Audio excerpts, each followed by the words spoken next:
When the Senate Judiciary Committee finished their Amy Coney Barrett hearings, progressives melted down when Democrat ranking member Dianne Feinstein hugged the chairman, Lindsey Graham, and praised him for conducting a fair hearing. Livid Democrats called for her head. They fumed. The committee Democrats didn't put up much of a fight to stop Judge Barrett. Progressives demanded that Democrat leaders conduct an intervention and throw her elderly ass off the committee. Now, less than a week later, The Hill reports that the dump DiFi effort is going nowhere. The entire Senate Democrat caucus would have to vote her out, and the votes just aren't there. Such a move would require Chuck Schumer's blessing, and he does not have the guts to go after DiFi. Ain't no way. Dick Turbin, who'd be in line for her job, says he's not interested. If Democrats win the Senate, Turbin wants to be a leader, number 2 guy behind Chuck Hugh. So once again, progressives have challenged the Democrat Party old guard, and they've come up with the losing hand. These young Democrats get a lot of press attention. They generate headlines, but when the rubber meets the road, or Jeffrey Toobin, they've kicked to the curb, and they've thrown under the bus, and they're ignored by the elderly statesmen who run the party. And that's life. The up-and-comers are never given power. They're going to have to win it, just like elsewhere in life. No, what you have to understand, the Hunter Biden laptop is actually not about Hunter Biden. None of this is about Hunter Biden. This is about Joe Biden. It isn't about Hunter. Hunter Biden may actually be worthy of our sympathy. Now, I know some of you, come on, Rush, don't start getting soft on, I'm not getting soft on anybody here. In fact, folks, I'm getting harder and harder as a rock as the days go by here. Great to be with you. Telephone number 800-282-2882 if you want to be on the program. And the email address, lrushbo@eibnet.us. So here's the FBI now has the laptop. The FBI has, what are you laughing at? Not going tubing on it? Oh, no, that's not what I meant by, no. I'm talking about muscle, baby, muscle. Not tube steak. I wasn't. What do you think I would possibly? You're the guy got tubing on the brain in there. No. Anyway, the FBI now has Hunter Biden's hard drive, and it says here that it may contain images of underage girls from China. I still maintain that this is not about Hunter Biden. Let me ask you a question. In all seriousness, folks, you're Hunter Biden. You're the son of the Vice President of the United States and a former United States Senator. And your father has put you in these various positions that result in you sending him money. You, the son, Hunter Biden, have to send your dad money. That's the purpose. That's what your gig is. And you know that it isn't right. You know that it's just not, you're not living your life. You're not living your life. You're living your dad's life. You're doing what your dad needs you to do, except that you're not 17 or 18 years old. You're a full-fledged adult. So you got this laptop of yours, and it's got all this stuff on it. And what do? You take it to a repair shop. You're the first. Look, I don't want to insult anybody here. But if you have a top-of-the-line Apple MacBook Pro computer, well, you might take it to a computer repair shop rather than Apple. You might do that. Yeah, let's leave that aspect of this aside. The fact is, he did. He took it to a repair shop, a computer repair shop in Delaware, and then didn't pick it up. He left it there for 45 days. Why do that? Because he wanted it to be seen. He wanted it to be spotted. He wanted what's happening now to happen. I think he was under a lot of pressure. I think he didn't want to be doing all of this. There might have been some resentment. We don't know the Biden family dynamics, so we don't know if Hunter had begged to get out of these arrangements. He's got Burisma over in Ukraine. He's being paid mountains of money for things he's not qualified to do. He's got this arrangement in China with the same thing. It just. So he takes his computer with all of this data on it, all of this incriminating data, and he leaves it at a computer repair shop and signs off on the fact that if he doesn't pick it up in 45 days, he loses possession of it. So my point is that I think exactly what's happened is what Hunter wanted to happen here. So now Joe Biden's out there saying reports of illegal behavior on behalf of his son are smears. Well, we now know with 100% certainty there were no smears. There's been outstanding reporting that went on here. And here's Roger Simon at Epic News. Hunter Biden was trying to tell us something. And I pretty much said this. I think this poor guy is a lost soul. And his leaving that laptop might have been could have been an unconscious, deliberate act. I'm not going to say it's one of these desperate cries for help, but I think that he was desperate. He didn't like the arrangement. He thought that it wasn't going to end well for him. But look at what happens here. Who in the world could live for a year without noticing you had left your laptop somewhere? You put your laptop somewhere, you don't go back for it? 45 days or longer or a year? Could this have been a way of turning on his father without actually turning on his father? I don't know. I know that this guy, Joe Biden, has a very volcanic temper. And this circumstance it's becoming more and more pointed. Unfortunate. Now the FBI's got Hunter's hard drive, and in breaking news just moments ago, the FBI, the DOJ, the Director of National Intelligence all agree Hunter Biden's emails are not part of a Russian disinformation campaign. This got kicked up over the weekend, if you'll recall. And that is James Clapper, our old buddy James Clapper. This guy who is lying on CNN every day for the past 4 years. You remember James Clapper, he's a director of national intelligence, the Obama administration. Oh, Obama has been sent into Philadelphia to do a car rally for Obama.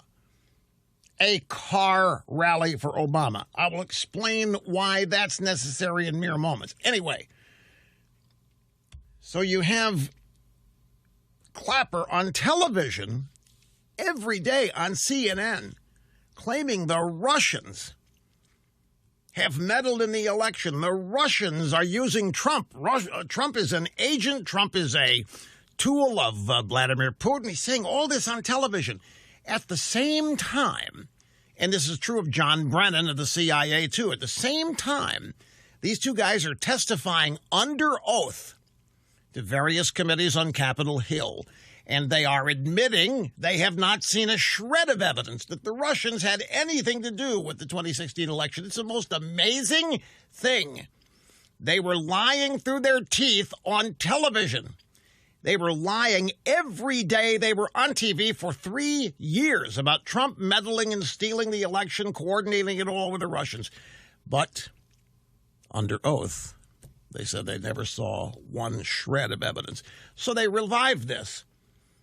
This laptop surfaces, this is Russian disinformation. The Russians put that stuff on that laptop. And now everybody involved is denying that the Russians had anything to do with it. Do you realize how vacant these people are? This is all they've got. Anything comes up, provides them a problem. What do? They instinctively go blame the Russians. Do they realize what a joke they have become? But it's exactly what is happening. Yes, my friends, Barack Hussein O is in Philadelphia today campaigning for Biden at a car rally. They actually go out there and they talk to cars. It's like drive-in theater rally. A bunch of cars show up. There are presumed to be people in there. And then Obama is somewhere at the concession stand inside with a microphone rallying these guys or these people who show up.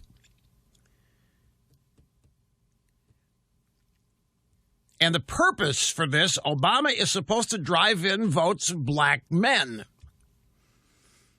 Why? I thought Obama had that locked up. That Biden had that locked up. I thought these guys owned the black. Oh, I forgot 50 Cent. You hear what 50 Cent said? 50 Cent said he don't want to be 20 Cent. He don't want to be 20 Cent. He wants to be 50 Cent. They're losing the African-American vote in certain places. They're having big troubles. They have Obama, and Obama is not good at this. Obama does not, his endorsements do not carry a lot of weight. They don't help. Ask Hillary if you doubt me. The reason Obama is in there is that Biden's Pennsylvania lead has been cut in half. President Trump has pulled to within 1.1 percentage points in the brand new Trafalgar, Pennsylvania poll. Biden's at 47.5%, Trump at 46.4%. That's a difference of 1.1%. Trafalgar is the group that got it closest to right in all the battleground states back in 2016. So I think, ladies and gentlemen, the trends here are moving away from Biden, and they don't quite know what to do about it because the candidate is hiding in the basement, ostensibly hiding away from COVID. But it's, I think, actually worse than that. Let's move to Trump. Trump last night at a rally in Erie, Pennsylvania. I love this. Trump last night, he's innovating on his own rally format. He used a technique popularized by this program. He used a technique. We were the first to do these montages on Rush, the TV show. And these montages now have captured American media. The Rush TV show was 1992 to 1996. We popularized the video montage. And then here on radio, the audio montage. So here is what Trump needs. In Erie, Pennsylvania, this is an energy sector state. It is a portion of the state that is very dependent on energy. And Biden and Kamala Harris have both promised to ban fracking and to get rid of fracking and to get rid of fossil fuels. And they're out denying that they've done that. Kamala Harris is denying she said it. Biden is denying it. So Trump has a montage of these two promising to get rid of fracking and fossil fuels. And here's how it sounded last night, the Trump rally in Erie. Take a look at this clip. We had it made up, and I think you'll like. First time I've ever done this. Would there be any place for fossil fuels, including coal and fracking, in a Biden administration? No, we would work it out. We would make sure it's eliminated and no more subsidies for either one of those. I guarantee you. We're going to end fossil fuel. No more, no new fracking. I'd gradually move away from fracking. And I think it's critically important on day one that we end any fossil fuel leases on public lands. What about, say, stopping fracking and stopping pipeline infrastructure? They want to do the same thing I want to do. They want to phase out fossil fuels, and we're going to phase out fossil fuels. There's no question I'm in favor of banning fracking.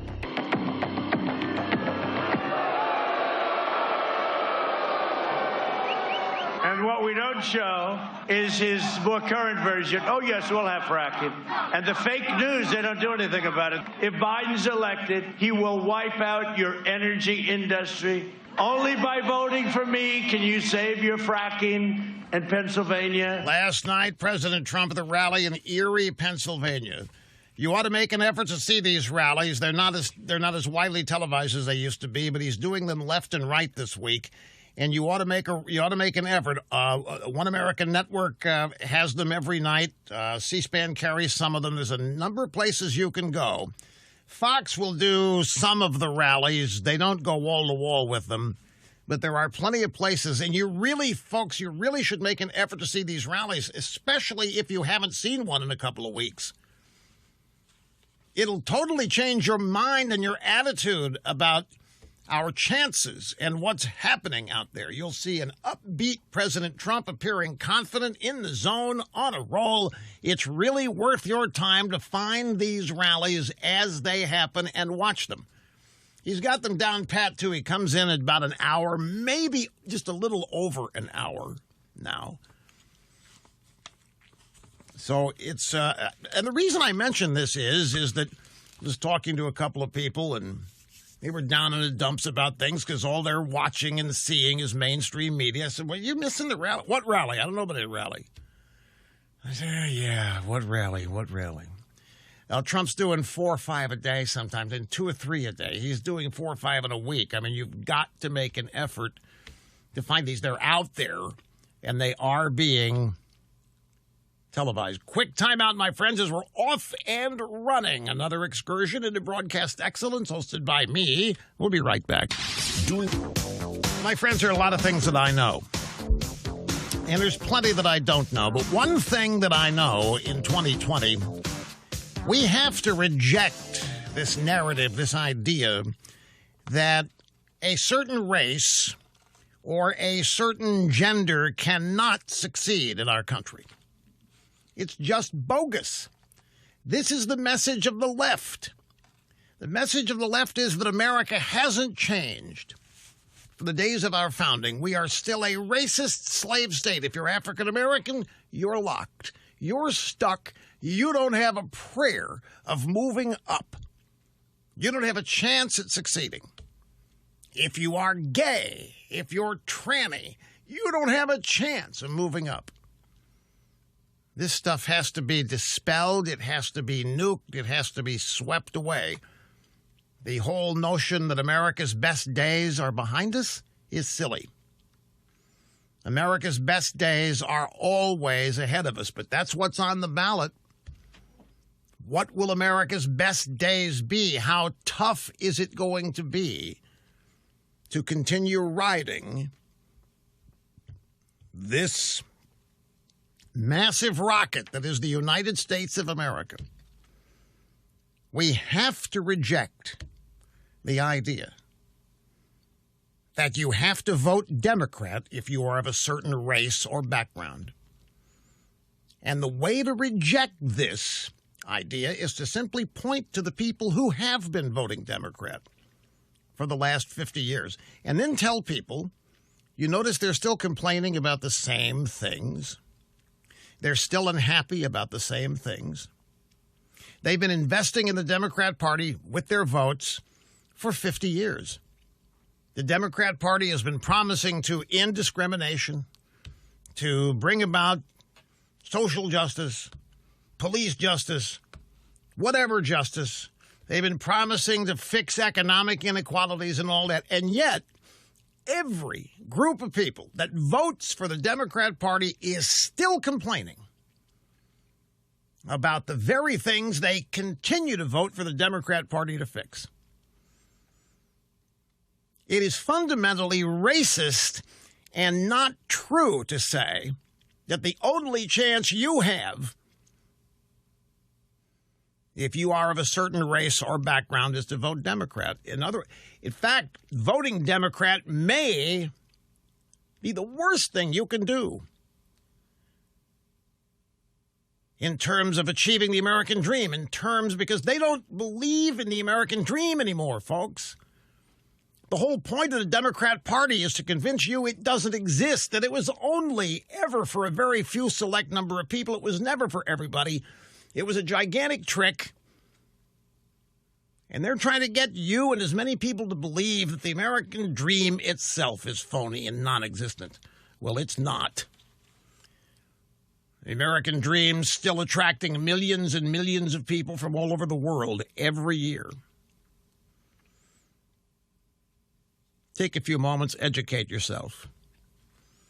Make a little project. Educate yourself and others on what Donald Trump's policies have actually done for minority communities and what his plans for the future are. Before the pandemic hit, African American unemployment reached an all-time low since records started being kept in the early 1970s. African American and Hispanic and women, unemployment, record all-time lows. The fact of the matter is that all Americans have an opportunity for a remarkable future, a great future, no matter where you begin. It's all there, waiting for you to come grab it and take it. It's all there, waiting for you to give it your best shot to grab it. Don't let people tell you you can't. You can. Hi, welcome back. We're going to get to your phone calls. El Quico, telephone number 800-282-2882. You want to send an email, it's elrushbo@eibnet.us. For the second straight day, a bright light shines through the gloom of a darkening COVID outlook this fall. That's right. Yesterday, the good news was that fears of screwels becoming mass incubators of the coronavirus appear to be overblown. Positivity rates across a sample of tens of thousands of students and staff in New York City are minuscule. We told you this yesterday, that the percentage of infections was infinitesimally small. And once again, the panic mongers and the fear mongers were wrong. It is abundantly clear that we can have safe in-class instruction this fall. Now, the news today, even better. Coronavirus cases are exploding in Europe, and they're climbing towards a new peak in the U.S. This is true. But there's a tantalizing emergency, or mystery, I should say, that has emerged. And that is the death toll is not accompanying the new peak in reported cases. And so the experts are out there running around, scratching their heads, asking, why aren't we seeing the same crushing death tolls in hotspots that we saw in the spring? Now, in Europe, deaths are rising from their summer lows, but they're nowhere near the gory levels of April, even though both countries, UK and France we're talking about here, are setting records in the number of daily cases. Bottom line here is that fatality rates from COVID are dropping sharply everywhere. And, of course, the scientists are scratching their heads and trying to figure out why. Doesn't make sense, especially with all of their model projections that were projecting mass deaths in a manner that we wouldn't be able to tolerate. Oh, it was going to be horrible. And the deaths are just not happening commensurate with the reported number of cases, which is ultimately great news, considering what it could be. And I think we know so much more about the virus. We certainly know much more about how to treat it, how to deal with it. And this is, I think, abundantly clear. Folks, there's reason for, maybe you don't want to hear about optimism, but there's reason for feeling upbeat out there today. More than you would be naturally inclined to. And if you don't feel it yourself, try to feed off of me. Because there are reasons to feel upbeat today. Mitch McConnell said yesterday that the Senate is going to vote Monday, October 26th, to confirm Amy Coney Barrett to the Supreme Court. It's going to happen. They're going to make it happen. It is going to happen. Chuck Schumer tried to stop it, tried to force the Senate out of session, a midnight vote. And he had a long talk with Dianne Feinstein. There's some unrelated things in the conversation, but they're not going to be able to stop it, especially now. Gallup shows 51% want Amy Coney Barrett on the court. Only 46% do not want her seated. So the public opinion is going against the Democrats on this nomination. Mitch McConnell confirmed it was going to happen. Yesterday on The Five, which airs at 5 p.m. on the Fox News Channel, this is Jesse Waters. Yesterday on the radio, Rush Limbaugh gave his listeners an update on his battle with cancer. which is showing some signs of progression. It's tough to realize that the days where I do not think I'm under a death sentence are over. It's a blessing when you wake up. It's a stop everything and thank God moment. We are praying for Rush Limbaugh. Wish him a quick recovery. He's right 99.8% of the time. We hope he continues to be right. America's anchorman, El Rushbo. And that is Jesse Waters, who is definitely a star in the making, a mega star in the making over at the Fox News channel. What he said, it is a blessing. I make a point. I wake up every day. I thank God that I did. I mean, it's the first thing I do, folks, when I wake up is thank God that when I first realize I'm conscious, when I first realize that, yep, I stop everything, and I thank God that I did. But, folks, I'm still on second base. I rounded second base. I was on my way to third base, and then got a little bit too greedy. On my way to third, realized I wasn't going to make it, had to make a mad dash reversal of field, and had a dash back to second base, slid in there easily, and that's where I am. Still in the game. Daily Mail TV, syndicated tabloid TV show yesterday. Correspondent David Martusco and the host Thomas Roberts talking about my announcement. Limbaugh tells his listeners, and he claims there are 43 million of them now, that he's humbled by all the love. And he tweeted, "Thank you so much for your overwhelming encouragement, support, and prayers out there. They absolutely work. Fear not, I plan to hang around a long time to continue to annoy the left." Well, I'm sure there are members of the left that are wishing him well, too.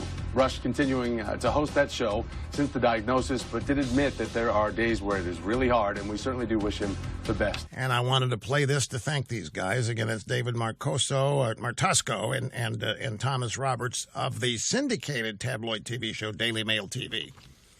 You know, we like the Daily Mail, the website publication. We like it. They're one of the greatest gossip sections that you'll find anywhere in gossip, but they're also solid when it comes to the reporting of straight news. Finally, on Headline News this morning, a program called Morning Express with Robin Meade. She spoke with Dr. David Spiegel, Chief Scientific Officer, Director of Lung Cancer Research at the Sarah Cannon Research Institute, about my cancer update 2 days ago on this program. Limbaugh says his challenges are actually no more special or different than anybody else's. It's a humble way to put it. It's been said that purpose and passion may have the biggest impact on how a patient is doing. So this is a man who certainly loves doing his job and was back on after having some time off here. How much of an impact may that give somebody in terms of going on? Our own personal drive, things that we're excited about doing, whether it's our work or being around our families or important events, I do think play important roles in helping us push forward, because when you're fighting, something that is just weighing on you every day, it can make you lose that hope. I think with that support system, with that drive, it gives a lot of people that extra boost. His listeners obviously mean a lot to him, and so what a frank discussion that he had with them, and our thoughts are with him. So there were a lot of things in the media regarding my announcement today that were just off the charts, but these three were right on the money, and I wanted to acknowledge them, and I wanted to thank them.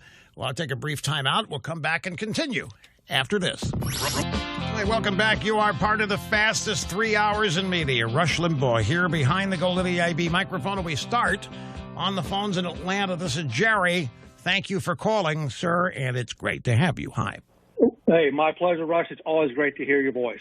Hey, I had a question for you, or a suggestion, that if you had the opportunity before tomorrow night's debate, I want to see if you could reach out to the president and just remind him what you always say to red state residents when they always call and complain about blue states residents moving in, and that is you always tell them you just need to compete with ideas. And if you could do that, I think it would be game, set, and match. And you can almost tell the president you're treating him like a professional golfer in the sense that professional golfers, they don't have coaches. They just need friendly reminders. And if you could remind the president on that, I think this game would be game, set, and match. Well, instead of doing, you want him to compete with ideas instead of what? What is he doing that you don't like? Just lay out the differences. Here's where I stand. Here's where my opponent stands. And if you can just lay it out simple, easy. Well, you know, I think Trump, I've been watching his rallies. And one thing I've noticed in the rallies is he has developed a 4 to 5 minute riff on exactly this. He has, I don't know if it's part of debate prep. I don't know if it's part of rally prep. He's not going to get 4 uninterrupted minutes, but he has been in these rallies, I think, doing a great job of explaining his achievements, the accomplishments of his administration to date. And he's doing it within a time frame of 4 to 5 minutes. So he could reduce that, I think. He's going to at least get 2 minutes, and then Plugs is going to get 2 minutes at the beginning, answering every question. That's when he needs to be quiet. Let Biden take all of his 2 minutes and don't interrupt him. Because I'm telling you, after about a minute or 90 seconds, that's when it's going to get dicey. But let me share with you another perspective that I've had on this. I think every one of us needs to take a moment and remember something. We need to actually remind ourselves what we're seeing happen every day. We see it, we take it for granted, but we all do, to take a moment to appreciate what's going on. Because in one sense, it is very sad and strange to watch Donald Trump, who's worn out, folks.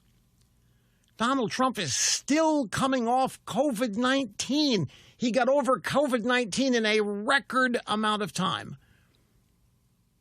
But he still has to be worn out from it, and not just COVID-19. He's doing 3 to 4 rallies a day. He does not have time for downtime. He doesn't really have time for debate prep. He's focusing on these rallies, and he's trying to make them as sharp as he can. He's not doing 90-minute rallies anymore. He's tightening them up. He's getting in there, he's getting it, and he's getting out. And in the midst of all this, he's fighting the media. He's fighting the swamp. He's fending off the deep state and their efforts to destroy him. While, what's going on at the same time? Joe Biden sleeps. Joe Biden rests. Joe Biden ostensibly preps. And the media puts a wall around him while attacking Trump. If you want to talk about a stacked deck, you could very, very well make the case here. I think that you all need to have a renewed appreciation for Donald Trump. And I'm not practicing sycophancy here. I don't need to kiss up to President Trump. I'm saying this from the bottom of my heart. I think there needs to be a renewed round of appreciation for what this man is attempting to do for everybody else. What he's attempting to do for you, what he's attempting to do for me by saving this country. And he's doing it in large part alone. Yeah, he's got a staff. Yeah, but he doesn't have a whole lot of party assistants out there.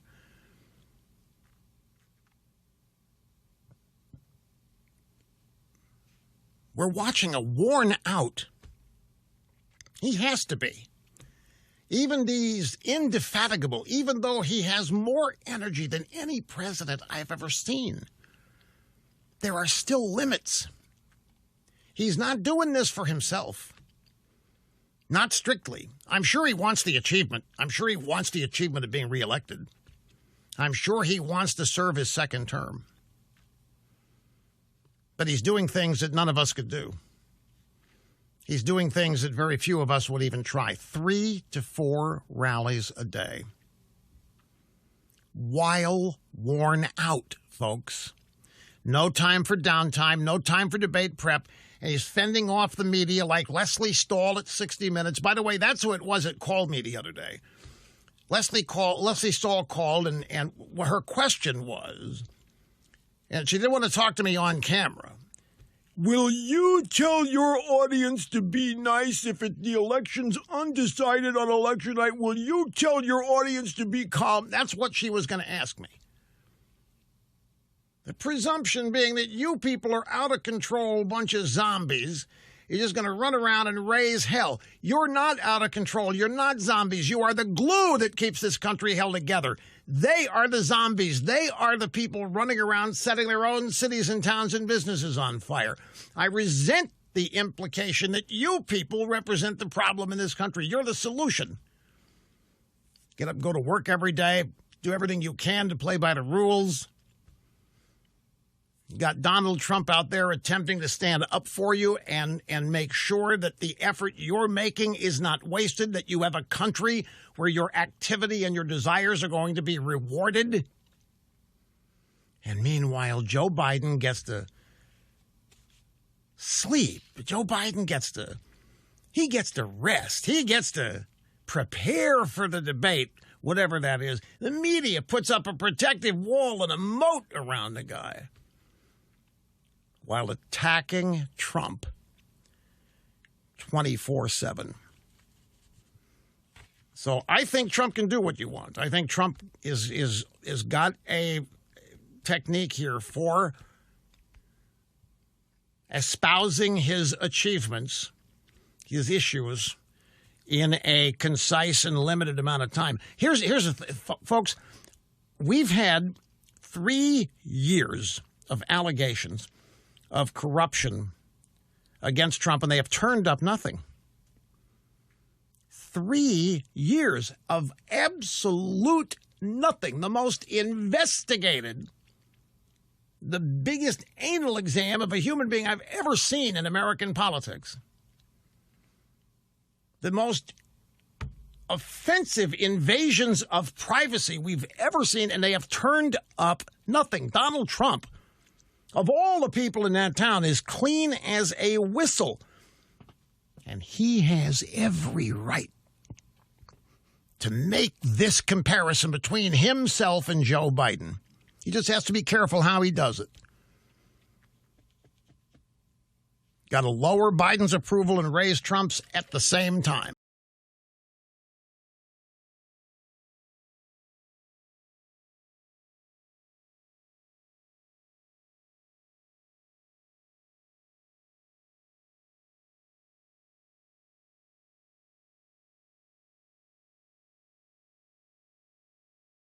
And we'll get back to all of that before you know it.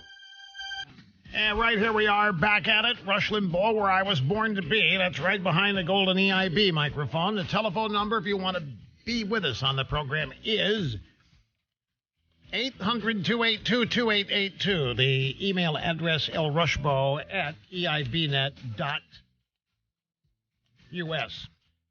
You know, I was talking about the obstacles that Donald Trump faces mere moments ago, and I was discussing how I think that you and I and everybody else needs to try to have a renewed sense of appreciation for what Donald Trump is attempting to do and what he's up against as he tries to do it. He's up against more forces arrayed against him than most politicians will ever see in a lifetime. He's got the entire deep state of the United States government for 4 years and counting arrayed against him, trying to destroy him. He's got the media industrial complex in toto arrayed against him. And the only way they can operate the way they do is to lie constantly, literally to make things up. And you know how difficult it is if somebody is lying about you at work, lying about you and Screw. You know how difficult it is to refute that kind of thing? I mean, you can do it, but people that think you're complaining about it, well, must be something here or you wouldn't be whining about it, would you? Must be something to it or it wouldn't be bothering you. I hate that. I despise that when people tell me. But my point is, you know how challenging this is. All the while, the man is worn out. He's doing 3 to 4 rallies a day. He doesn't have time for downtime. He doesn't have time to go to sleep like Biden does all day long and then do whatever he does for debate prep. And then, ladies and gentlemen, there is something else. Democrat Super PAC, Future Forward, the name of it, and one of the co-founders of Facebook, a guy by the name of Dustin Moskowitz, are now spending $100 million against Trump. This according to Vox. Because, you see, blocking him out of their platforms, no, that's not sufficient. It's not sufficient that they're blocking all of Trump's supporters out of their platforms. It's not sufficient that they make sure Trump supporters can't talk about Hunter Biden and his laptop. No. Locking him out, locking his supporters out of their platform, not nearly enough. Now they're running a $100 million war chest campaign against him. Silicon Valley mega donors have unleashed a last-minute $100 million barrage of ads against Trump. Facebook billionaire co-founder Dustin Moskowitz has put more than $20 million into a little-known Democrat super PAC, and it is spending big. It's backed by some of Silicon Valley's biggest donors, quietly unleashing a torrent of television spending. In the final weeks of the campaign, in a last-minute attempt to oust Donald Trump.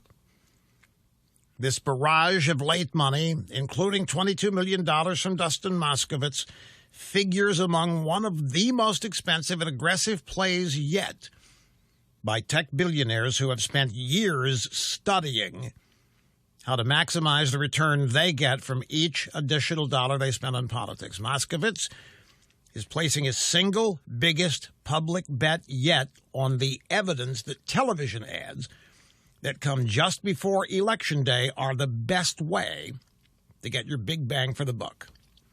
Now, the super PAC is called Future Forward. They've remained under the radar. They are now spending more than $100 million on television and digital in the final month of the campaign. It's more than any other group. And they're doing it on behalf of the Democrat nominee, Joe Bite Me. But they're doing it outside of the Bite Me campaign. They've been leading a separate, previously unreported $28 million proposed campaign to elect a Democrat to the Senate from Texas. They're doing all kinds of these little things under the radar out there, but it's all aimed at bouncing Trump. Future Forward's size and strategy is now moving more into the public view. It plans to report to the FEC that it raised $66 million in just 45 days between September 1st and October 15th. It is a haul that's powered by Silicon Valley billionaires like Twilio founder Jeff Lawson, Eric Schmidt of Google, and, of course, this Moskowitz guy, co-founder of Facebook, been one of the most enigmatic Democrat mega donors of the Trump era. Now, up till now, their money's gone down the bottomless pit. They haven't been able to stop Trump. They haven't been able to unseat Trump. And I don't know if this is going to work either. I'm just telling you, this is what Trump is facing on a daily basis. These are the things that Trump is up against every day. Yeah, I think it's a good question. Isn't this meddling in the election? How much did the Russians spend? The Russians only spent $100,000. You remember that? The ads that the Russians spent, which ran after the election, by the way, The Russians that Mueller indicted, they ran their ads after the election, and they ran $100,000 worth, and these guys were indicted for meddling in the American election. So what is this? This is $100 million these wealthy little guys are dropping. Their ads are running in places like Fox and Friends. My point is, folks, that there are forces arrayed against Trump that you don't even see. There are forces arrayed against him that you do see. But if there's anybody that has earned your support and your loyalty because he's out doing what he's doing for you and your family and for this country, it's Donald Trump. I don't think that he gets enough appreciation. And I understand why. He's a controversial figure. He says things and does things that a lot of people wish he would say and do differently. And people get lost. They get caught up in all of that irrelevant minutia instead of focusing on the achievements, the accomplishments, the objectives, the future agenda. This election really is about what kind of country this is going to be. And I know we probably make people, what's the word? We might say this so often that people just become immune to hearing it. Oh, there they go again. Most important election in history of the country. Yeah. We've been hearing this our whole life. Yeah. Well, this really is, and it's. I think it's been true of the previous ones as well. We wouldn't be anywhere where we are if Obama had not won those two elections, but he did. If Obama hadn't won in 2008 and 2012, we wouldn't be in the dire straits we're in now. All these things do matter at the time. So now we have an election where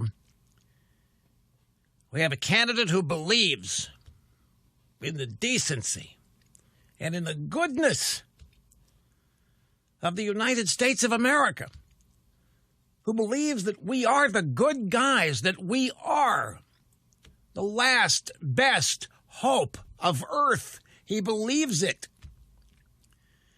And we're running against a candidate who is being propped up and supported by a bunch of people who don't think that at all. They think the exact opposite.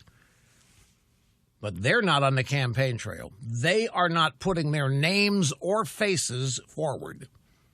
That they don't believe in the decency and the goodness of America. They think America needs to be software rewritten. They think America needs to be shut down and rebooted. America 2.0. Because America's problems are irredeemable in their world. Our problems are unfixable. We cannot fix slavery. We cannot fix the injustices done to women. We cannot, even though we have, we can't. America, in their view, is forever and permanently flawed. And therefore, the founding documents that put this country together must be abandoned. That would be the Declaration of Independence, the Constitution of the United States, including the 10 Amendments, the Bill of Rights.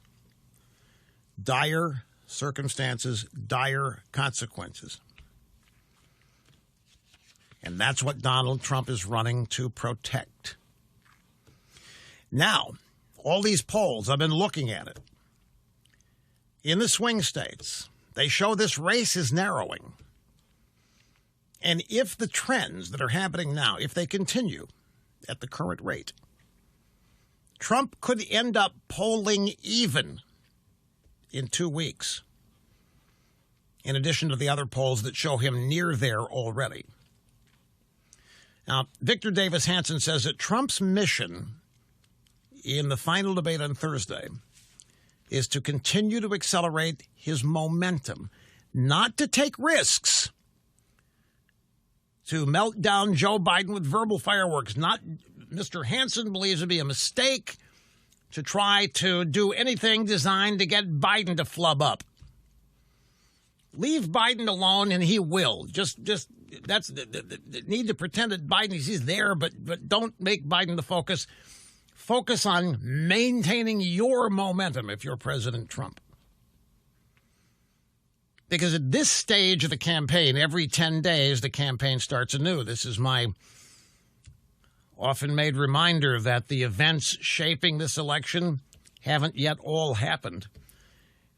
Campaign starts anew every 10 days. Trump's rallies are back, for example. He miraculously beat COVID-19 in record time. Judge Barrett proved stellar. Most voters are polling. They are better off than they were 4 years ago. This is a stunning result to me because we've had the pandemic. And including the pandemic, people say they are economically better off today than they were 4 years ago under Barack Obama and Biden, including with the pandemic. They think Trump is going to win.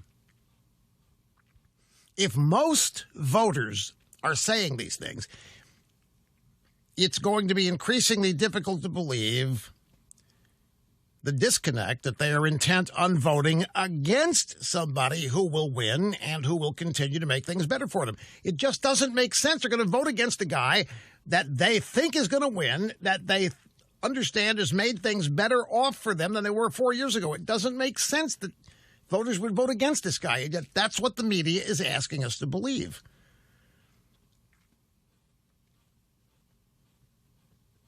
Nobody yet knows how to calibrate the data on early voting, the Republican surge in swing state registrations, and the effect of the nation's biggest campus. I'm telling you what, though, early voting is leaning in the Republicans' favor in a massive way. It's stunning how early voting is trending Republican. It's stunning how in these battleground states, Trump is surging. All the while, Joe Biden is inert. He may as well be laying down in formaldehyde in the basement in Delaware. He's running a virtual campaign out of fear of the virus. He's trying to avoid questions about his son, Hunter Biden, and his intention to pack the court or stop fracking. Trump called him out at it last night, the rally of era. There's the video countless numbers of times. Biden admitting that he's going to ban fracking. So I think on balance, things are looking up. I want to hear what you think. We'll have a brief obscene profit break here. We'll come back and go to the phones. Do not go anywhere, folks. Okay, back to the phones as promised. This is Dale in Rochester, Minnesota. I'm glad you called, sir. Hello. Hi, Rush. Megaditto's 30-year listener. 70-year-old heart surgeon with esophageal cancer, stage 4. So I have some kind of an idea what you're going through. I have two quick questions for you. Okay. Question number one is, do you think if Biden is elected that either the Durham report or the Biden investigation will have any chance of seeing the light of day? And the second question is, do you think there's any possibility that the Democrats, by not showing up for a quorum on Thursday, can block Amy Coney Barrett getting out of committee? No, and I'm glad that second question of yours. The problem is, I'm telling you no, but I can't remember where I read that. I can't remember where the problem that they're going to have if they try. It can be overcome. The fact that Schumer and the gang would try to deny the committee a quorum, it can be overcome. It was last week sometime when I read this. I don't remember. It had to be a blog post. I don't remember which one. And I don't remember enough about it to try a keyword search on it. And my attempts at searching things like this that I don't have a sharp enough recollection of always prove to be a waste of time. But we'll see what we can do. As to the Durham report, look, I hate to tell you out there, Dale, but if Biden is elected, not only is the Durham report deep six, but Durham himself may never be seen again. I mean, there's no way the Durham report's going to survive, and there's no way it's going to be released. There's no way that it's going to be publicized or any of that. Remember, the whole point, one of the points of the investigation into Trump was to cover up what these people had done and what Hillary Clinton had done with her email scandal. The whole point of that was to provide a cover-up for Hillary Clinton. There's no way that the Durham report will ever see the light of day. Well, wait a minute, Rush, because Biden doesn't take office immediately. I mean, Durham could... I understand all that.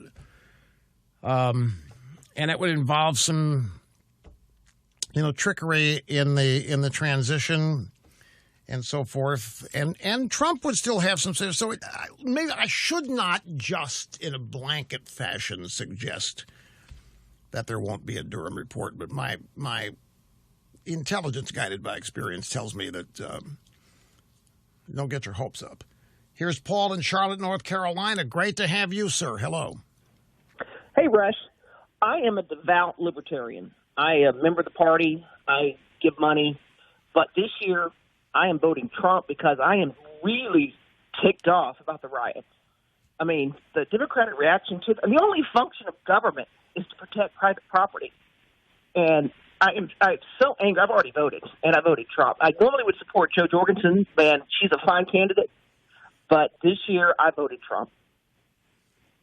And so you're among the early voters out there, so you made up your mind pretty quickly you're going to do this. And it's really because of the rioting. The fact that it is the rioting that just burned my gut so bad. Because the Democrat reaction was ridiculous. And so it really made, and I voted R on everything.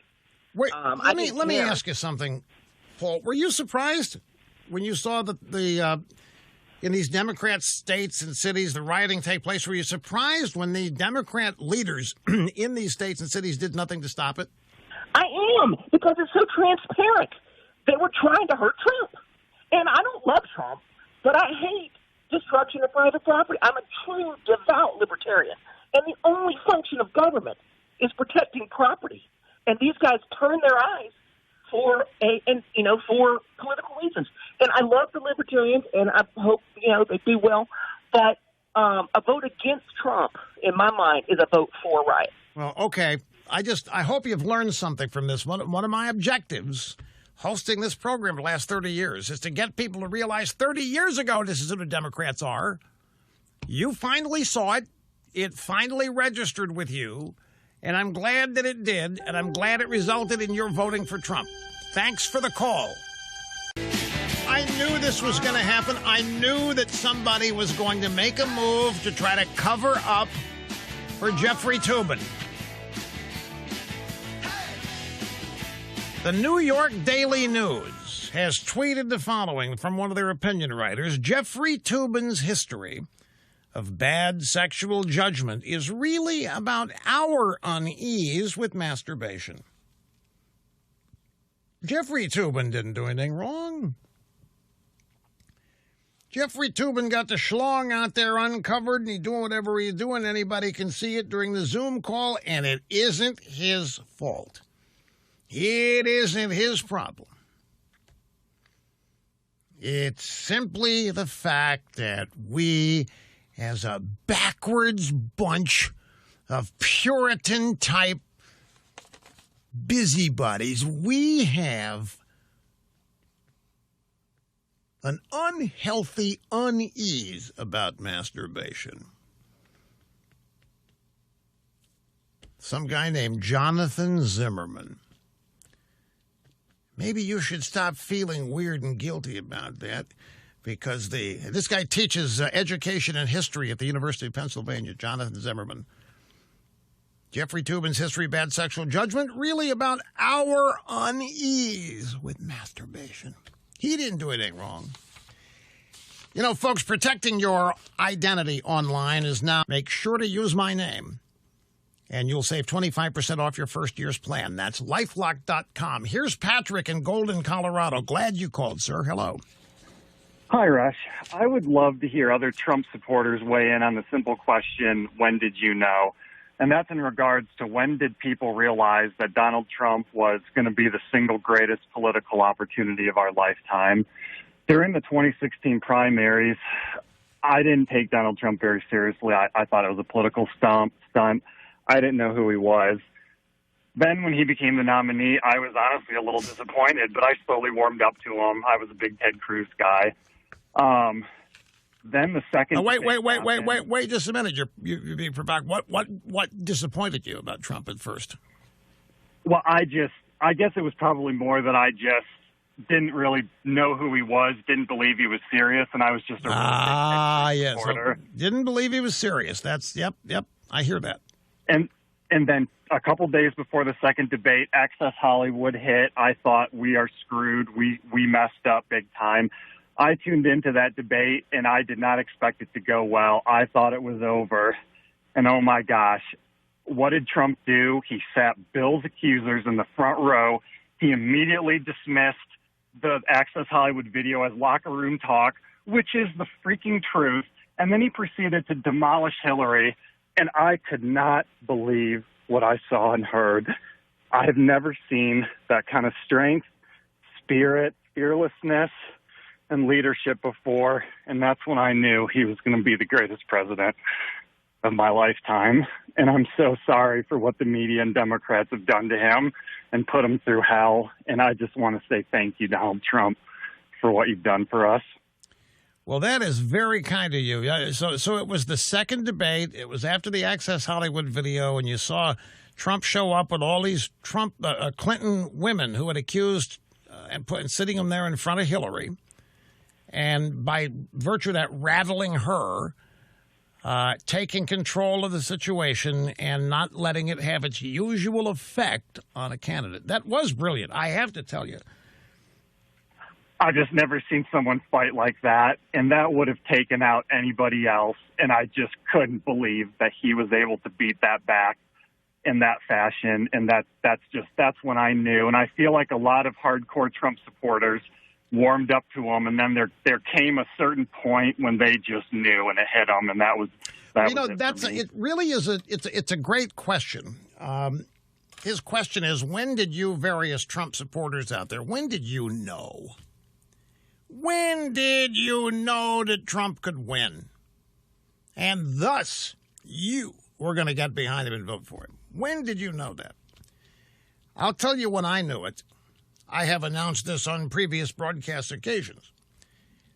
I watched, like everybody else did, the June the 15th trip down the escalator at Trump Tower with the ensuing announcement. I watched it in open-mouthed, gaping-mouthed disbelief. I said, what is this?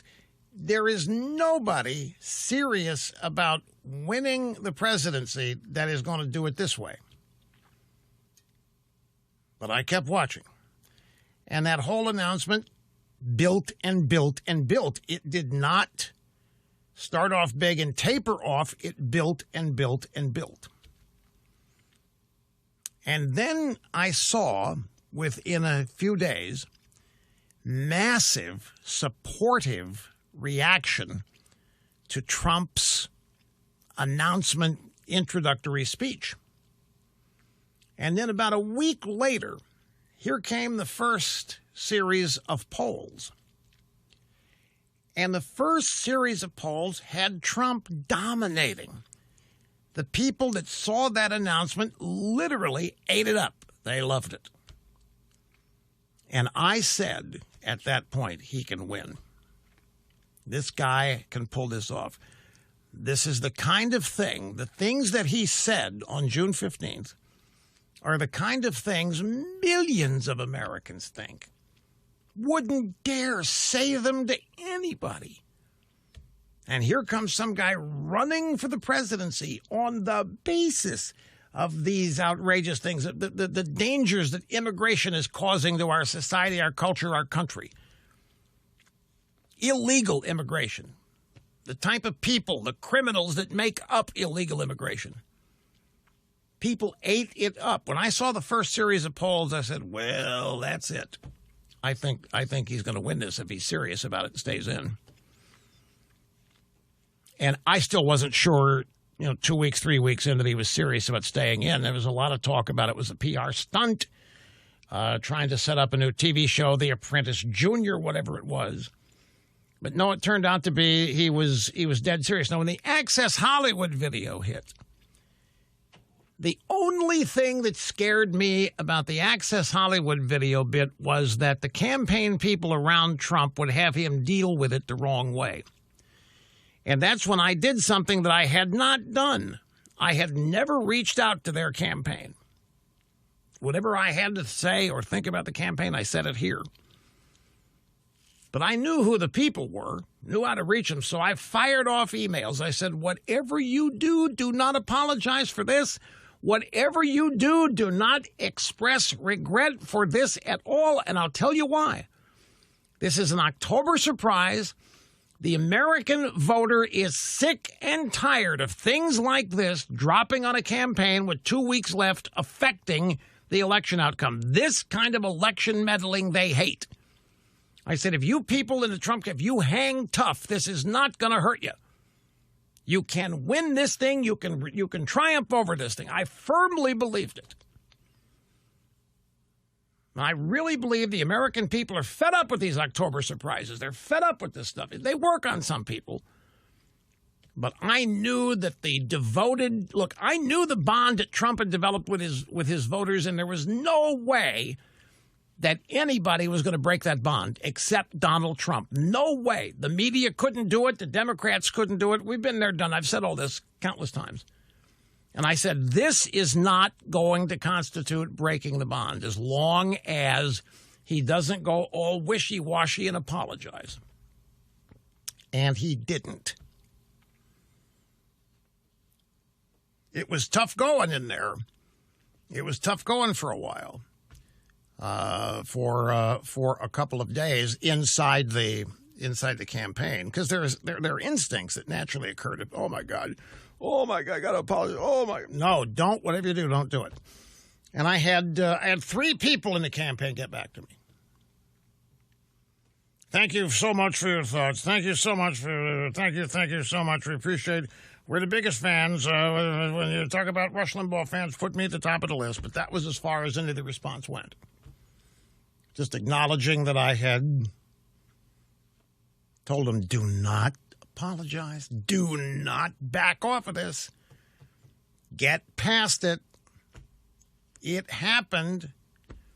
And that's exactly what they did. And it didn't hurt. And folks, ever since Access Hollywood, the Democrats have been totally befuddled. They don't have anything left. They don't have anything else. That would get rid of any Republican at any time in American history. The revelation of what was on that Access Hollywood videotape. The fact that it bombed out to this day has left the Democrat Party nearly insane. That it didn't work. They don't understand it. They can't, and so they keep trying to make it work with add-ons, amplifications, but it won't work because they don't understand the bond.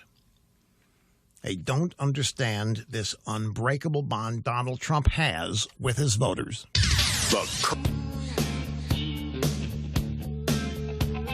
Hi, welcome back. Rush Limbaugh on the cutting edge of societal evolution. This is Katie in Costa Mesa, California. Welcome to the EIB Network. Hello.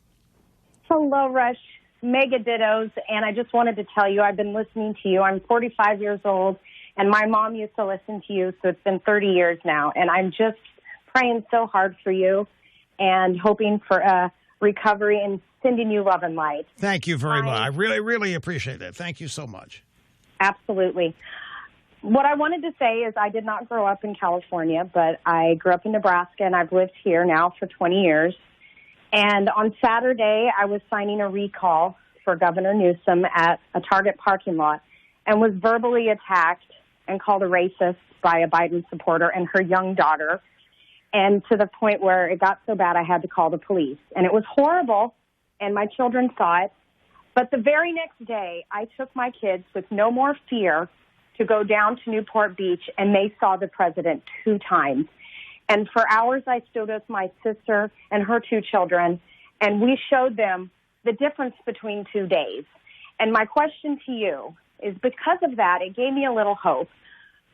I am nervous, but is it time for me to cut bait from this state? Because I was ready to vote for Donald Trump the minute he came down the escalator.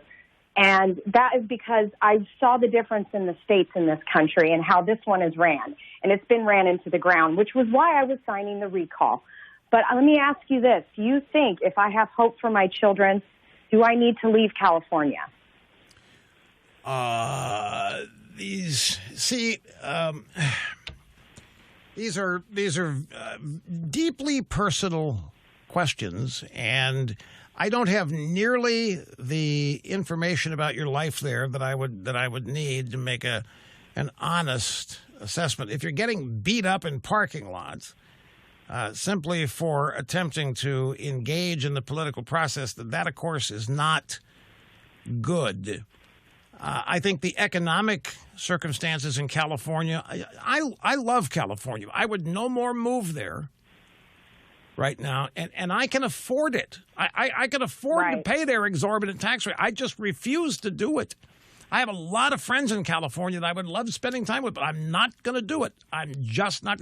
I'm not going to go there. I'm not going to make myself a target of the state government, either for taxes or financially or otherwise. And it in a way, it breaks my heart that I'm making decisions like this based on politics. But that state's become so politically unfriendly to people like me that I ask myself, visiting, staying at a hotel, hiding out, that's one thing. But actually living there, moving there, going on the tax rolls and so forth, and becoming an enemy of the state because I'm a Republican, I don't know. It's not something that I want to do. But telling you to pack up and leave, that is a tough thing. I don't know what your financial circumstances are. I don't know how big a burden moving would be.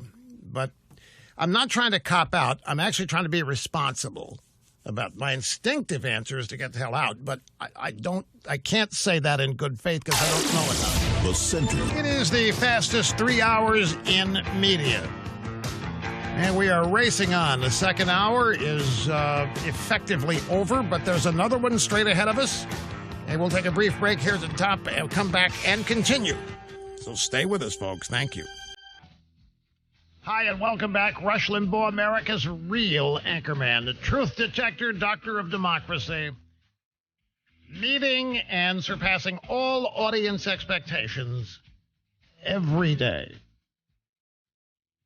So great to have you all with us. Telephone number is 800-282-2882 and the email address lrushbo@eibnet.us. I mentioned... Oh, yeah, the Twitter handle. I keep forgetting. We got a new Twitter handle. It's @RealRLimbaugh. You know, I still hasn't changed. Even after 32 years, I still find it reluctant to talk about myself, promote myself. But this is important. This is worth it. We have we've opened a new Twitter page. We consolidated. We had a bunch of Twitter pages out there, and we'd never really devoted ourselves to one. Because I hadn't gotten into it. I hadn't gotten behind it just because social media, and you all know what I think of it. But now we've joined here the final push, and there is an official Rush Limbaugh Twitter page. And it does contain a lot of great things that I post, things that I tweet, video updates, video clips that we put up there, other people's retweets. It's loaded, and the handle for it is @RealRLimbaugh.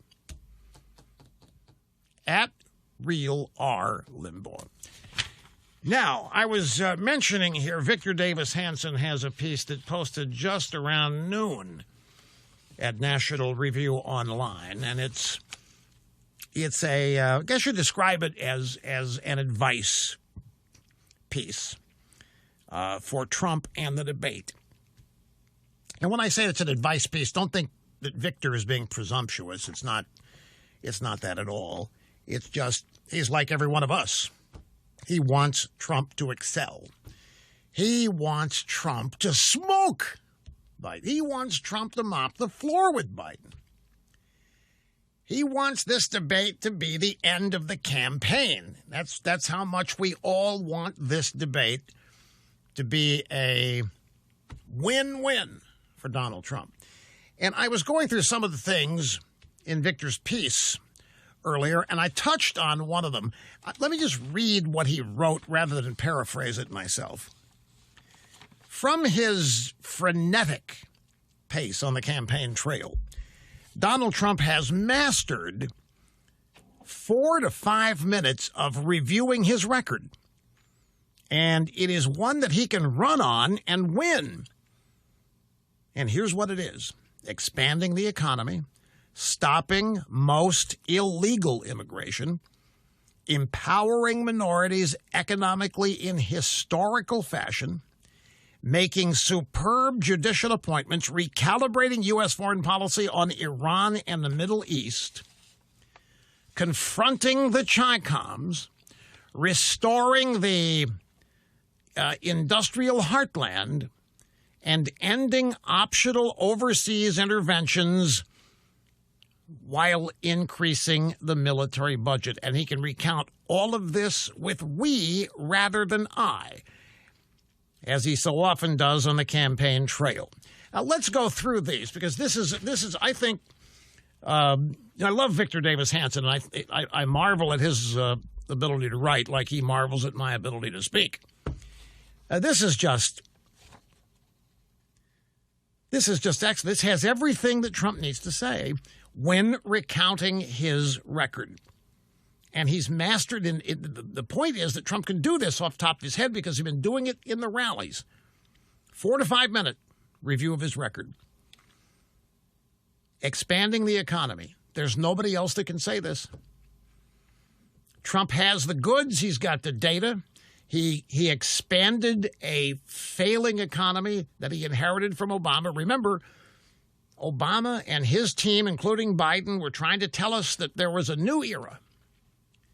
And we had to adjust our expectations. And this new era was one of decline. That America simply, we shouldn't have these grand expectations that every generation was going to do better than the previous generation. No longer. Because Obama said that in some cases we don't even deserve that as a nation. But we have stolen many of the natural resources that we have. We have come by others in an ill-gotten way, and that America has enough injustice in its past, racial injustice, gender injustice, all this other stuff, that we kind of deserve to take an economic hit. This was the message that Obama had. So we had economic growth of no more than 1% every year. So Trump comes along and says, hell with that. He brings the industrial Midwest back. He brings manufacturing jobs back. After promising to do it, after pointing out how he could do it. Obama, during the campaign of 2016, is running around making fun of Trump, saying, how's he going to do it? Wave a magic wand. So Trump has the record. Trump can remind everybody that he did this. He also stopped most illegal immigration. Now, he can talk about it with the wall or not. But the fact of the matter is, most illegal immigration has been brought to a screeching halt. Minorities, African American unemployment at an all-time record low. You can't remind people of this enough. And now you get 50 Cent out there saying, I'm voting Trump. I don't want any part of Joe Biden's tax increase. Do you realize Joe Biden has promised to raise your taxes? Now, a lot of people say, no, Rush, he's only going to raise taxes on the wealth. No, he's not. He's going to repeal the Trump tax cuts, folks. That means your taxes go up. Everybody's taxes are going up. He's going to raise taxes. He's saying $4 trillion over 10 years. $4 trillion. You can say goodbye to individual prosperity and wealth. You can say goodbye to wealth creation. Good grief, that is horrible. And it's taxing everybody. When Biden promises to repeal the Trump tax cuts, that includes everybody, because that's who got tax cuts with Trump. The middle class, the lower middle class, everybody got tax cuts with Trump. If Biden comes along and promises to cancel those, then everybody gets a tax increase. And he's lying through his teeth if he tells you that only the rich are going to be paying the new taxes. So he empowered minorities. He has made great judicial appointments. That is a major, major talking point. This business of a peace deal in the Middle East, United Arab Emirates, and Israel, and perhaps the Saudis coming down the road, without involving the Palestinians. This is something they all said could not be done. Trump has a record. He has a braggadocio record. If he wanted to brag about it, he's got a huge number of achievements here. He is getting us out of wars that he doesn't believe we should be in, all the while increasing the military budget. Now, here's the potential problem area. Biden is going to accuse Trump of being Typhoid Mary. This according to Mr. Hansen. Biden will try to accuse Trump of murdering tens of thousands because of the worst record on COVID-19 in the world. Kamala Harris tried it with Mike Pence. You know, Plugs is going to try it. Going to literally accuse Trump of murder, or just short of it. But he's going to accuse Trump because of his irresponsible policies of the unnecessary deaths of 200,000 plus Americans. So Trump needs a concise refutation ready that the U.S. record on the pandemic is comparable with most major European countries, and it's even better than some. Now, this is where I perceive Trump to have a problem. Not a problem, wrong word. Trump sees a lot of things in the sense of a competition, because that's been his life. And so when he starts talking about ventilators or masks or any of the other PPE that we had to massively mobilize to manufacture to deal with the first wave of the virus, he loves to talk about how, we have more PPE, we had more ventilators than anybody in the world. We ran rings around them. They called me from all over the world. How did you do it? And because his world is the world of competition, winning. His world is winning competitive actions. And he thinks that's how people will reward him if he can portray himself as a winner. And he wants to be shown appreciation as a winner. Now, in this circumstance, what Mr. Hansen is saying is forget that aspect of it. He just needs a concise refutation to be able to portray the U.S. record on the pandemic as comparable with most major European countries and maybe even better. That we have nothing to apologize for. We did the best we could, and we are right up there with the best in the world. He can point out the U.S. leads the world in finding effective drug protocols and vaccinations that'll eventually conquer the virus. He can certainly say that. It's true. Nobody believes data from China, India, or Russia. His arguments that 7 months of lockdowns now are doing more cumulative damage to the health and lives of Americans than the virus is increasingly undeniable. And that's just the point he has to make. If you ask me, We've got 7 months of lockdowns in some of these Democrat states. There's still lockdown in Pennsylvania, for crying out loud. Some of this stuff is ridiculous. It's all being done to hurt him. It's all being done to undermine the national economy, prevent a national economic recovery so as to prevent Trump benefiting from it. All he's got to do is point out who is in charge of the current lockdowns. Point out they are Democrat states being led by Democrat governors, and that these lockdowns that are still in place are doing more combined damage to the health and lives of Americans than the virus itself is. I think that'd be such a great point to make. Just throw it right back on Biden and his party. They're trying to get a free pass on this. They're trying to get a free pass on COVID-19, and they don't deserve one. It is their actions that are continuing to cause people to suffer. Why, in New York City, Broadway isn't going to open until next July. Good grief, folks, there's no reason for this other than politics. So if Biden brings up COVID-19 and how Trump is responsible for all of these deaths, Trump has a built-in response, a built-in reply, if you ask me. I got to take a brief break. We will continue. Get back to your phone calls right after this. Hang tough. Okay, audio soundbites, CNN, Cuomo primetime. Fredo primetime last night, the host of Fredo, Cuomo, and he's got the former Obama Green Jobs czar on as his guest, Van Jones. And they're talking about Vice President Biden's strategery here of sleeping and rehearsing and prepping and sleeping and basically lying down in the basement in one of the 4 Biden mansions somewhere in Delaware. Biden is hiding. I know he says he's getting ready for the debate, but Van, this is the time to speak, brother. He should be everywhere, but he's not. And I get that he's getting ready for the debate, but it's more than that, Van.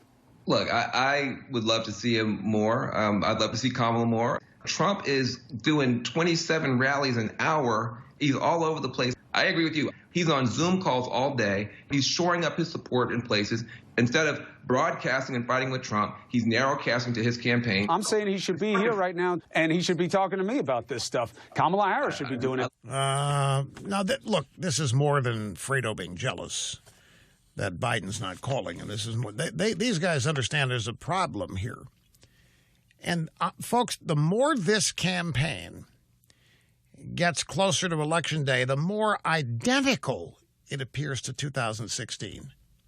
It's just incredible. Hillary Clinton couldn't be found, and she had no desire to be found. You remember she never went to Michigan. It was in the bag, her people told her. You don't need to go to Michigan, Hillary, but we can't guarantee we get you back on the bus if you get there, so let's not even run the risk. So she never went to Michigan. She didn't go anywhere. Now, back then, they all believed their polls, and they all believed that she was going to win double-digit landslide, that this was a fait accompli. Trump didn't have a prayer. The guy was a buffoon. The guy was an outsider, was an embarrassment, didn't stand a prayer. And as such, Hillary didn't go anywhere. They've learned nothing. They've learned nothing. Well, I take it sounds like Van Jones has. But he also, where is Kamala? Why is she not even out there? I heard a theory about that, and I've forgotten it, and it sounded good. And now I'm trying to remember what it was. No, it was not that she's overstaging plugs. It wasn't that.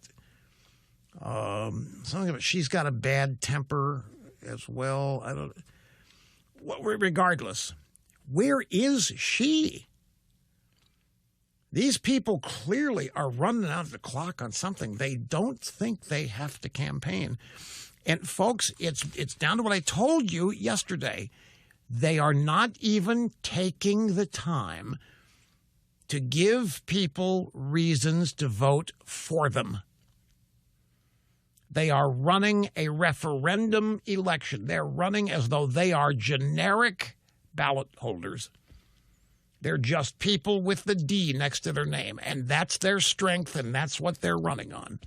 They are the Democrats. That's all they need, because they think they have succeeded in creating massive hatred of Donald Trump. Here's Paul Begala, CNN, earlier the same night. Erin Burnett out front. She said, are Democrats feeling confident right now? And if so, do they do so at their peril? They do so at their peril. They're not overconfident. Believe me, they're living in this border town between passionate and panicked. In fact, I talk to Democrats all the time. The most common thing that Democrats say is, ah! They're scared to death. I'm sorry to scream in your ear, Aaron, but that's what they say. Seriously, you call them, that's what they say, a primal scream at the prospect that somehow Trump might get a second term. So they are in fear. They are in fear. They're not overconfident. They're living in a border town between passionate and panicked. Talks to Democrats all the time, scared to death. Well, they're not acting like it. They're acting like they've got it in a bag. Or maybe they realize there's nothing they can do. The candidate needs to go out there and mobilize and energize, and the candidate isn't because the candidate can't. Here is Robert Cahaley. He runs the Trafalgar Group, on with Sean Hannity last night. Question, what are you seeing that other pollsters are not seeing? These polls are predominantly missing the hidden Trump vote, what referred to as the shy Trump voter. There is a clear feeling among conservatives and people that are for the president that they're not interested in sharing their opinions so readily on the telephone. We've seen people be beat up, harassed, have their houses torn up because they express political opinions that are not in line with the politically correct establishment. If you're not trying to give them a poll that they can participate in with a lower threshold that is anonymous, you're not going to get honest answers. We've been doing a lot of digging around, looking at these low propensity voters. They are clearly in favor of Trump, and these are people that only voted once or twice in the last 20 years. We see a strong enthusiasm for them to turn out, and they're not being measured. That's Robert Cahaley. He runs the Trafalgar Group. That is the polling unit that came the closest in 2016. And he was describing the phenomenon of the low propensity voter, meaning the voter who is least likely to tell anybody what he or she is going to do for fear of being beat up. iDrive.com, 90% off your first year. Here's Doug in Pittsburgh. It's great to have you, sir. Hi. Hi, Rush.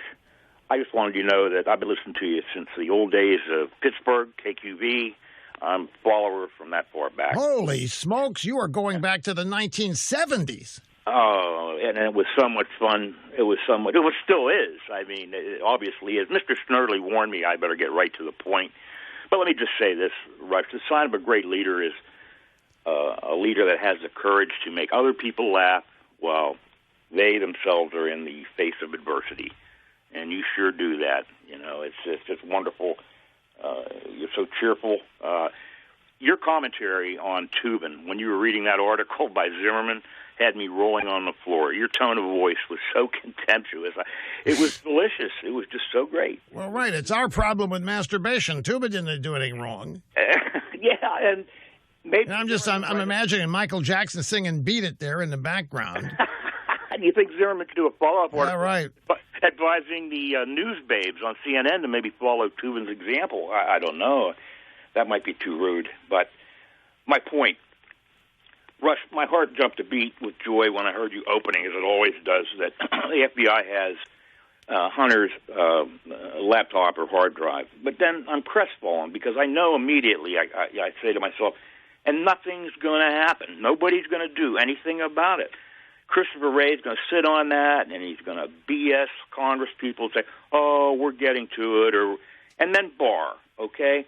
Trump had asked somebody, I think it was 2 weeks ago, to deliberately come out with an unredacted portion of something he wanted.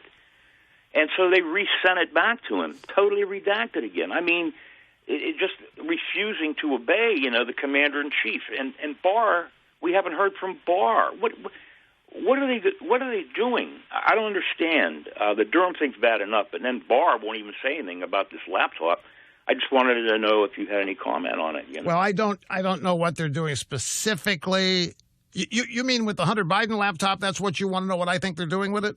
Yeah, you think it was great that they have it, but so what? They're not. Let me tell you what I mentioned this yesterday, and I need to warn you out there. It depressed Mr. Snerdley. He had not thought of this. He did not consider this. See, we, ladies and gentlemen, we all sit here. We're citizens. And we have this antiquated view of our government. And that antiquated view of our government is that it's made up of people just like you and me. That it's made up of people who love America, want to protect America from our enemies. They have devoted their lives to it, especially if they're in the law enforcement or intelligence agencies and so forth.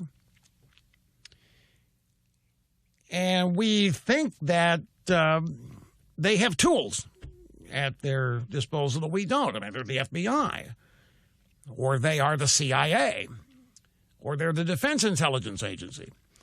So we have trusted all of these years that they're Americans, like we are, that they are Americans first, not globalists, that they're there to defend and protect the Constitution. They swear an oath to do just that when they take their jobs. Then something happens, and we are shocked into dismay, disappointment, and anger. And that is when we find out that the FBI was actually running a coup. The FBI, combined with intelligence agencies in the United States and the UK, United Kingdom, MI5, MI6, were running an actual coup to try to get rid of the duly elected president in 2016, Donald Trump. And that didn't compute to a lot of us. It was a hard thing for people to believe. That's not what the FBI does. And so those of us who finally figured out that's what was going on, we started telling people, we were met with cocked heads and looks of incredulousness and you're stupid, you're crazy, you're paranoid, you can't possibly believe. Yeah, I do, I'm sorry. It turned out we were right. The combined efforts of the FBI and our so-called intelligence community, in conjunction with the American mainstream media, were doing everything they could to invalidate the 2016 election. They were manufacturing evidence. They were making things up. They were accusing the president of being a foreign agent, of being a traitor. They were conducting investigations, and throughout all of it, we came to learn there was never any evidence. There was not a shred of evidence. There was never even really an investigation. The investigation was a witch hunt. The investigation was an attempt to find evidence. So what was the point of this? Well, it turns out the intelligence community resented the hell out of Donald Trump winning. And they didn't want to have to work with Donald Trump. And ditto these people in the FBI. They resented the hell out of the fact that some buffoon like this, who didn't have any particularly affinity for them, Trump was famous for running around saying, I don't need to see these people every day. I've got a good memory. So it's like Chuck Schumer said, you go against the intel community, they can take you out any way of 6 ways from Sunday. So the bottom line is, in this case, the FBI and the intelligence community literally made up stories and then used the media, well, the media helped, to pass it off as evidence that Trump had meddled with the Russians and he was a Vladimir Putin agent. All of this was to control Donald Trump. All of that was, they couldn't get rid of him to have things on him that he could be blackmailed. That's why Comey told Trump about the golden shower story and the Steele dossier. Okay, so now let's move to the Hunter Biden laptop. They want Biden to win, Doug. Biden's one of them. Biden's an insider. Biden's Washington establishment. Biden's been there 47, 50 years. But they've got the laptop. What does that mean they've got? That means they've got mechanisms to control Biden. So the short version of my story, Doug, they're not going to prosecute Biden. They're not going to go after Biden on any of this. They're going to hope that Biden wins, and then they're going to use that laptop and whatever is on it to make Biden do what they want done in the area of foreign policy, law enforcement, whatever it is, whoever these people are. They are not what you and I have always thought. They're not just extensions of us, citizens, patriotic citizens who work in government.